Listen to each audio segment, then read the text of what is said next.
Okay, good. So I have lots of slides, and I will speak fast. So just to compensate the two things. All right, so I'm going to actually tell you about nEXO and also where it comes from, which is I'll spend some time talking about EXO 200 and results from EXO 200. And since we had lots of sort of introductions on double beta decay, I will skip all this, except for I can't help it but pick a small fight with Uni about how important. So the fact that, of course, the connection to the neutrino mass goes through the unknown issues having to do with GA, matrix elements, and even the real fundamental seesaw type that there might be in play. And so this is all true and important. But on the other hand, we experimentalists rely on the fact that this is a great discovery. If you see that decay is a great discovery, no matter what the connection neutrino mass might be. And so, in some sense, I like to think of measuring the half-life of this otherwise forbidden decay, and think of it as the, say, square root of S in a collider. You don't really know that going to 10 times higher energy, it will produce a discovery, but you do it anyway, and oftentimes that works. And so the idea here is that we're going from the present sensitivities to sensitivities which are about 2 orders of magnitude higher with the next generation experiments, and the hope is that that will discover the lepton number violation, and then how the connection with the neutrino mass is, that's something that you guys will have to figure out. Anyway, so that was the physics introduction, and I'm going to spend now much of my time talking about the EXO 200 and nEXO programs. And there's some confusion with names. I'll call generically EXO the combination of the two things that started essentially around 2000. And it started by essentially, first of all, deciding to actually use xenon 136 in liquid phase. There's some early R&D where we discovered essentially that you can measure better the energy in liquid xenon by taking the correlation or the anti-correlation between scintillation light and direct ionization. We then built EXO 200, which was the first 100 kilogram class experiment to take data and to produce physics. Now the experiment is being decommissioned, is finished. And so then the next phase is to build a 5-ton detector, which we call nEXO, that we have sensitivity, T1/2 sensitivity up to about 10 to the 28 years, and cover entirely the inverted hierarchy, assuming, again, that we know how to connect the neutrino masses with this, but otherwise keep in mind the 10 to the 28 years instead of 10 to the 26, which is the current sort of level of the limits.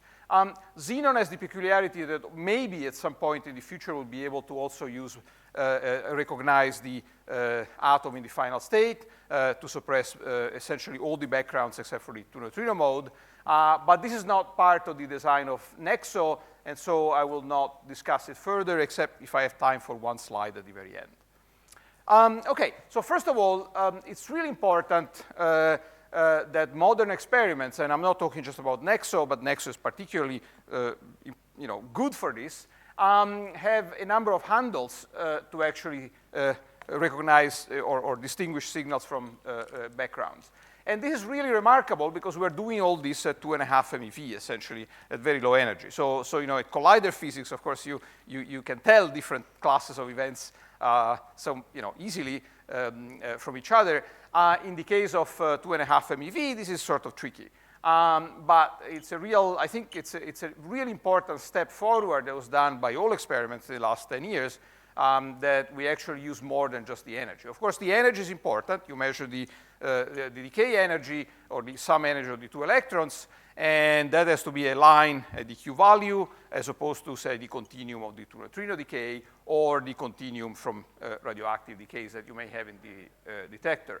But in addition, if you have a large detector, and in particular if you have a homogeneous detector, you can easily see that most of the background, being gamma rays, produces Compton scattering that deposits energy in more than one place. And this is actually the EXO 200 TPC. Time flows this way, and each energy deposition is measured twice because there is an X measurement and a Y measurement on the two coordinates. But you can see that this thing has got 4 little blobs, And that means this is a double event in which, and that's most likely a Compton scattering, where you have essentially more than one energy deposition. On the other hand, somewhat confusingly, the double beta decay produces only one kind of energy deposit, because the double has to do with two electrons, and those don't fly very far in the liquid xenon. And so they really give you a very localized type of event, which looks very different. Just looks like two blobs instead of four, like this. So you can actually tell apart photons or gamma rays from your events. And then, of course, as the detector gets very large, and we'll see this more in a minute, you can also see that the background that mostly comes from the outside gets attenuated as you go further deeper inside the detector. And then using the ratio between scintillation and ionization, you can also discriminate very easily alpha particles. So you put all these things together to actually separate signal from background. Okay, so that's actually, those are time projection chambers. And this is the XO200 one. This is usually filled with liquid xenon. This one is still open. There is a cathode sitting at high voltage, which you don't see because it's not installed in here. And then those copper rings are shaped electric field, so there's uniform going down from the potential of the cathode to the ground of the anode. The anode are those wires that are crossed that you can kind of see in here. They read X and Y, or in fact, those are crossed at 60 degrees in XO200, so it's not quite orthogonal, but anyway, that gives you the two-dimensional readout. And then you, as I mentioned, you want to also be efficient in collecting the scintillation light. And this is done in XO200 with those avalanche photodiodes that are installed behind the anode wires. And in nEXO, you'll see this is done somewhat differently. But anyway, it's the same idea. One detail, that this is really a technical detail, but it's so important for this, is actually has to do with cryogenics. And you see the detector, the TPC is this copper can, and in order for this thing to be very low radioactivity, not only the copper is a special type of copper, but also you use very little of it. And the entire thing, our cryogenic vessel, oops. Now I'm mixed up with it too. Okay, our cryogenic vessel is only a millimeter thin, essentially. And so it cannot take pressure. So how do you build a cryogenic detector that cannot take pressure? It's like a little balloon, essentially, this thing in there. Well, what you do is that you have some incompressible fluid, which separates this thing with a larger vessel, which is further out, and it holds the pressure. And this fluid is some magic thing, which is essentially some fluorinated material that 3M makes for other applications, actually to clean hard drives. And so since they make it to clean something, they make it really clean. So this thing is very low radioactivity, it's quite high density, and so it's good gamma ray shielding. And it stays liquid at minus 100 degrees C. That is the temperature at which you operate the detector. And so it makes a number of things. So it transfers the pressure out and allows you to have a very, very thin can for the liquid xenon. It shields the outside radioactivity from the cryostat. And it makes the temperature uniform, even if the detector vessel is so, very thin here. So this is really an important element, and it makes this, this kind of detector quite unique. XO200 took data for a very long time, actually, in part because we had an accident in the middle. And so we had the first phase where we collected about 2 years of data. You can see it here. Then the mine where we are, which is actually where DOE stores their radioactive waste. It's a salt mine. They had somewhat strangely two unrelated accidents within a week from one another. One was a big fire, which is actually kind of scary on the ground, and the other one was a release of radioactivity, which for a small low radioactivity detector seems even more scary. It turns out that the radioactivity by design is all downstream in the ventilation system from us, and so actually really didn't matter for the detector. The fire, on the other hand, was upstream and produced lots of smoke, which was not fun. But anyway, we recovered from this, and we restarted taking data, and we collected 2 more years of data here. There is pretty much papers, about 2 physics papers on.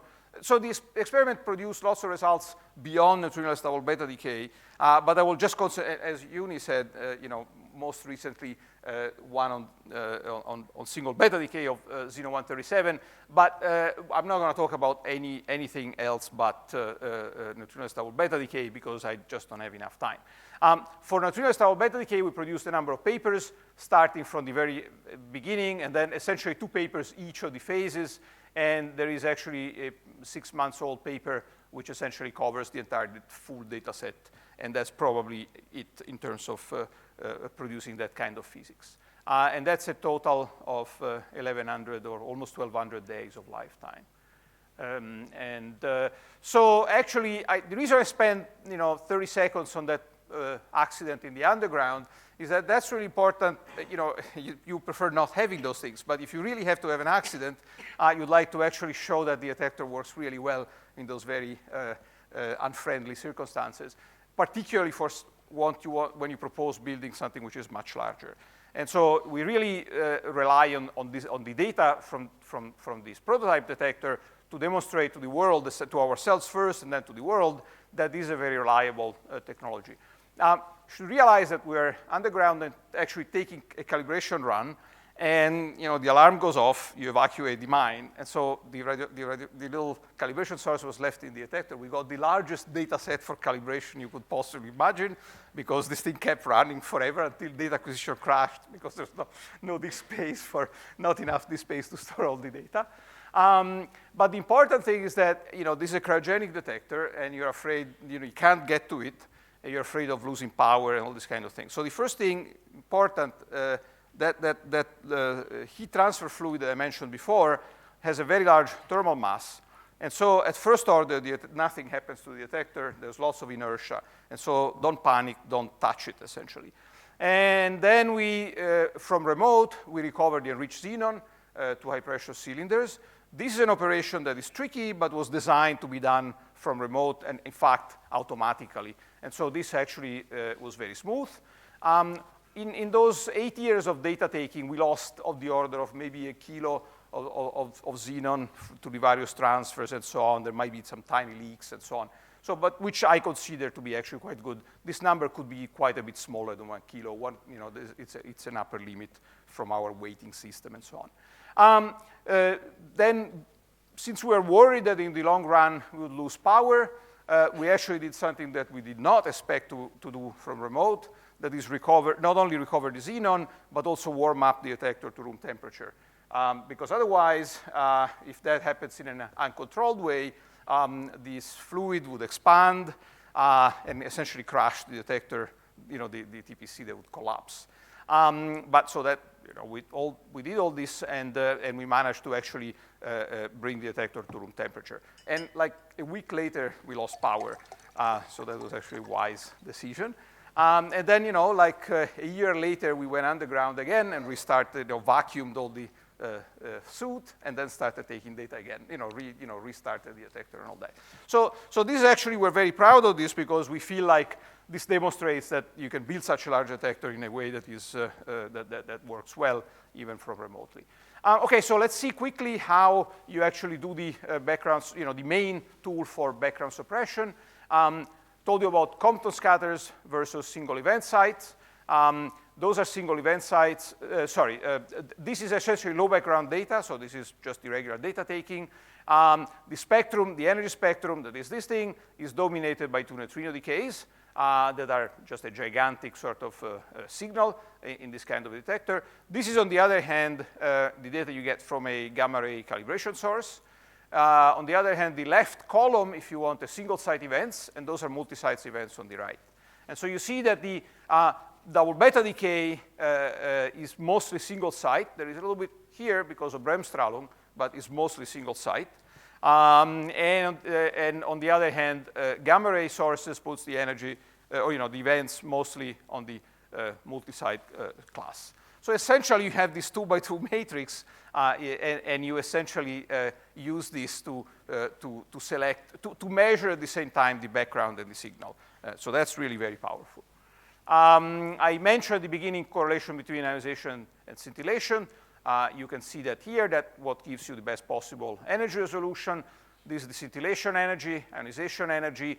If you project this thing, which is some gamma ray calibration line. On either one of the two axes, you get a lousy resolution. On the other hand, if you do a linear combination, which is like projecting on this axis, you get much better energy resolution. In fact, in the end, nEXO 200 had a slightly higher than 1% energy resolution, quite a bit better than our proposal. In our proposal, we said we would reach 1.6. So we did actually quite a bit better, and you can only do that with that combination. nEXO 200 measured for the first time the neutrino decay in 0136. And also for a long time, we had the best uncertainty, relative uncertainty on any of those decays.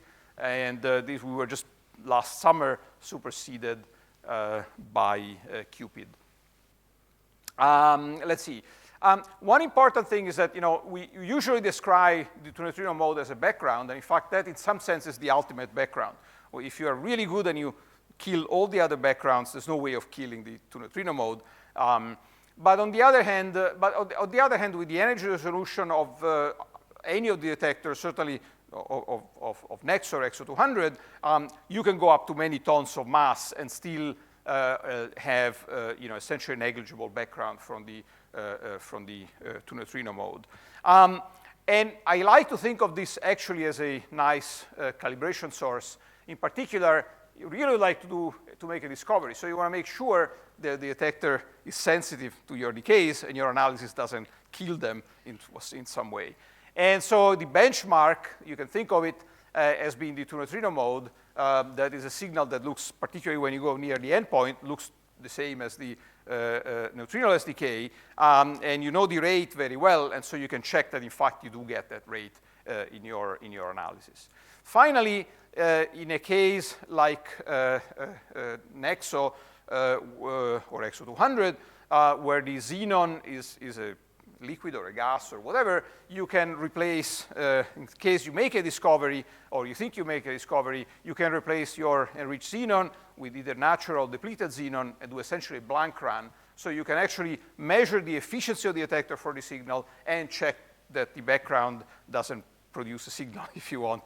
And so this is actually, there is a number of cross-checks that one can do. Okay, so this is actually the data. I'm just going to go quick on this because I'll run out of time. As nEXO 200 progressed, the sensitivity of the experiment is given by those red dots. You can see that if for a background-dominated experiment, you would actually, the sensitivity would increase with the square root of the exposure, that is the horizontal axis here. We ended up having an increase which is linear pretty much, and that's because as we kept going, we kept improving the hardware and we kept improving the data analysis. So in the end, we were essentially still going linear when we stopped data taking. The sensitivity is 510 to 25 years. The limit is slightly worse, because you have a little bit of an excess of events, but this is a very healthy thing. It's really no signal. Okay, and so that's that sensitivity. So the question is now, as we transition to a much larger detector, is xenon the right thing, or 0136 the right thing? And I would like to actually demonstrate this or describe this in terms of science and technology, if you want. So first of all, in terms of science, the reach, and to do this, if I want to compare different isotopes, in fact, Uni said at the beginning, or somebody said at the beginning, no, Kai. Okay, there's no magic isotope. There's a number of isotopes that are all similar in terms of performance, if you want. So now if I want to, and you compare them, of course, using the standard CISO mechanism and just going through the nuclear matrix elements. There's no other way of doing that. And so if I do that, in terms of reach of fundamental physics per unit, if you want T1/2, xenon 136 is slightly better than germanium 76, but they're very, very similar. In terms of reach per unit kilogram, we're very similar to germanium 76 because you see there are 2 germanium atoms per xenon atom, and so you actually get, you lose a little bit. On the other hand, if you then do it per unit dollars, which is, I would claim, yes, the right number, the right normalization, then we are far better than anybody else because it's so easy to actually enrich xenon I mean, it's never easy, but it's somewhat easier. And there is a number of technological reasons why this is also very good, but I'll just, since Elena is kind of making trouble here, I'll just, you can read them later if you're interested. Now, in fact, this is actually, so let me just go here. Okay, so you see this issue that you get, you're able to recognize gamma, Compton scattering events from single site events is particularly good or valid the larger the experiment is. So if you just look at all the experiments, like the few kilogram class experiments, the little bar here is the attenuation length of a 2.5 MeV gamma, and you see that it's about the same as the size of the detector. So you cannot tell Compton scatterings here from single depositions, pretty much. On the other hand, nEXO 200 is more like this situation here. And when you go to 5-ton detector, you see that this is like the dark matter experiments now, where a little bit of, the background outside attenuates very quickly as you go deeper in. And better yet, you get those double events or multiple events from Compton scattering. And so you can tell gamma ray events very easily compared to the neutrinoless decay. So what you do is that, of course, this really works best when you really have this situation. The detector is homogeneous. There's only xenon in there. So there's nothing else to contribute radioactivity or absorb gamma rays in a place that is not the xenon, that is not active. So you don't build a 25 times larger detector by making 25 small detectors and putting them together, but you build a monolithic large detector like this thing. So this is now in scale with the old nEXO 200. In fact, we like this homogeneous so much that nEXO 200 had a cathode in the middle with 2 drift spaces, and here the idea is to have the cathode at the bottom with only 1 drift space. So there's just really xenon for the most part. This is actually how the detector would look like inside the cryopit at Snow Lab, with water shielding now around it, and this HFE fluid in the middle here that we like so much. There is a conceptual design report that is here, and a sensitivity paper, which will soon be updated with a new paper showing somewhat better sensitivity. And now let me just go quickly here.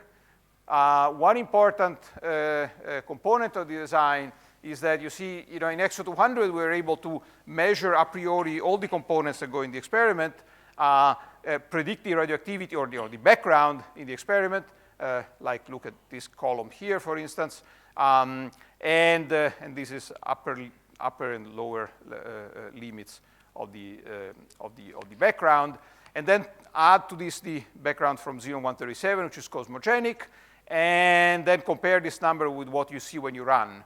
And you see that this is actually it's a very good prediction of this. So this gives us lots of confidence that we can do the same thing for the larger detector. And if I can predict what the radioactivity will be, or the background will be in the larger detector, I'll get it right. And so actually that's what's done here. We do predictions of the sensitivity by essentially, and the background level, by putting in all of the elements we have measured. And at this point, we have measured representative samples of every object that goes in that large experiment. And then you actually put it all together, run your simulation. Oops, and then I go too fast. And you now get energy spectra. Now, you get actually spectra more than one, because at this point, of course, you want to use both your single site and multi-site as a separate thing. One measures mostly the signal, the other one measures mostly the background. And also, you want to do it at different depth in the detector, because, of course, the ratio of signal and noise, signal and background change as you go deeper in the detector. And so your fitter knows about all this and optimizes the situation in the best possible way. And so now but of course, the problem of this thing is that this is the right way of doing it and the way to actually optimize your data taking, if you want, or your situation. But it's sometimes convenient to actually just give a background index, which we hate because we think is not the entire story. But if you want to do this background index, that's actually, it changes as you go deeper in the detector. And I can tell you that the innermost 3 tons, that is 3/5 of the entire xenon, have a background index that is better than 10 to minus 3 per or 1 event per ton full width max year, okay, which is sort of a benchmark that people seem to like, okay, and that happens for 3 tons. And then, so the sensitivity of the experiment will actually improve with time over 10 years, which is what our funding agency tells us we should calculate for. According to this line, in fact, here you can see both the sensitivity at 90% confidence level and the discovery potential, that is the red dashed line or dotted line. And you see we reach about 10 to the 27, sorry, 9, 10 to the 27 years, which is almost 10 to the 28 in 10 years. It turns out that this number is pessimistic. By now, using the advanced analysis that was experimented with nEXO 200, we believe we have an increase of about 30% of sensitivity, but I don't have the exact number, and there is a new sensitivity paper that will come out before the summer, I hope, and that will show exactly what this number is. But so this you should expect to go somewhat above 10 to the 28. And then I'll skip this and just go to my conclusions. And in fact, you can read the conclusions later. I mean, I think this is kind of all obvious, and make sure I don't forget to actually show you that we are a very large, or at this point, quite large international collaboration with 7 countries, 32 institutions, and more than 150 collaborators. And those are a good fraction of these people at the last collaboration meeting, and all of their names. Thank you.